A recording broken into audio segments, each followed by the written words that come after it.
बिस्मिल्लाहिर्रहमानिर्रहीम। अस्सलाम वालेकुम दोस्तों, उम्मीद करता हूँ आप बिल्कुल ठीक ठाक होंगे। दोस्तों आज है 6 मई सन 2021 और दिन है जुमेरात का। आप तो जानते हैं 8 मई से लेकर 15 मई तक रात का लॉकडाउन है और दिन के वक्त कमर्शियल एक्टिविटीज़ बंद रहेंगी।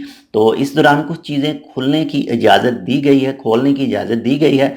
गवर्नमेंट कम्युनिकेशन सेंटर की तरफ से कल रात को कुछ लिस्टें शाया की गई और वो लिस्टें मैं आपके साथ शेयर कर रहा हूँ। सबसे पहले आपके साथ शेयर कर रहा हूँ जो सुबह 4 बजे से लेकर शाम 7 बजे तक खुली रहेंगी। तो सबसे पहले नंबर 1 पर सेंट्रल मार्केट है, इसके बाद में सब्ज़ी फ्रूट की दुकानें वगैरह हैं, इसके बाद में मछली की दुकान है और इनमें 50% ही कैपेसिटी होनी चाहिए। यानी अगर मिसाल के तौर पर 10 आदमी हैं तो 5 आदमी उसमें जाने चाहिए, यानी सिर्फ 50% कैपेसिटी के साथ।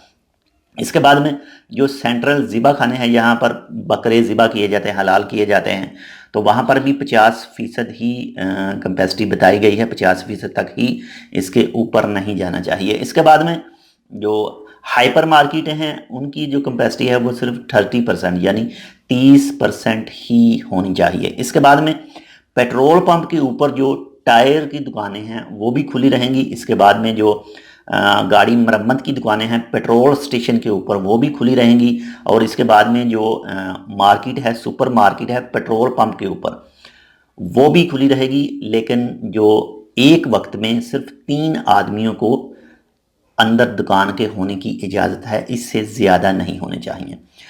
इसके बाद में जो मछली की बोट हैं, जो मछली पकड़ते हैं, और वो जो कश्तियां हैं उनको सही करने की जो वर्कशॉपें हैं वो भी खुली रहेंगी। और इसके बाद में मछली पकड़ने का जो सामान सेल करते हैं वो भी दुकानें खुली रहेंगी, उनको भी इजाज़त होगी। इसके बाद में 24 घंटे जो खुली रहेंगी उनमें क्या क्या चीज़ें हैं, उनमें होटल और कैफ़े 24 घंटे खुले रहेंगे, लेकिन सिर्फ डिलीवरी तक। आदमी को बिठाकर खाना नहीं खिला सकते, सिर्फ डिलीवरी तक।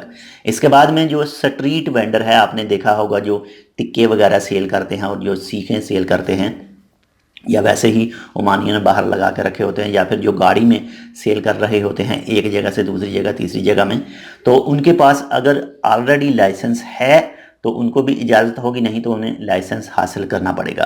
इसके अलावा जो रात का लॉकडाउन पहले से चला आ रहा है और उस रात के लॉकडाउन के दौरान जिनको इजाज़त है, यानी मेडिकल स्टोर वगैरह, हॉस्पिटल वगैरह, इसके बाद में जो मीडिया वाले आते जाते हैं वो भी आ जा सकते हैं। इसके बाद में एयरपोर्ट की ट्रैफिक, और इसके बाद में जो एमरजेंसी गाड़ियां हैं, पानी की, बलवे की, सब चीज़ें। इसके बाद में जो लाइटिंग के लिए एमरजेंसी गाड़ियां हैं, और जो हॉस्पिटल हैं वो चाहे बच्चे के हों या दूसरे के हों, जो भी हों, उन सब को इजाज़त है खुलने की। तो कुछ ये चीज़ें आपके साथ शेयर की हैं। बाकी इसके हवाले से दूसरे भी एक आर्टिकल है, वो भी इंशाल्लाह आपके साथ नेक्स्ट वीडियो में शेयर कर रहा हूँ। यानी जितनी भी उसमें जूस की दुकानें और ये सब चीज़ें उसमें शामिल हैं। तो ये थी कुछ चीज़ें जिनको खुलने की इजाज़त है। मिलते हैं आपसे दूसरी अपडेट के साथ। अगर आपने अभी तक हमारे ये channel tech with Urdu subscribe नहीं किया तो आप इसको सब्सक्राइब कर सकते हैं। मज़ीद ऐसे ही अच्छे और मालूमाती वीडियोज़ के लिए। अल्लाह हाफिज़।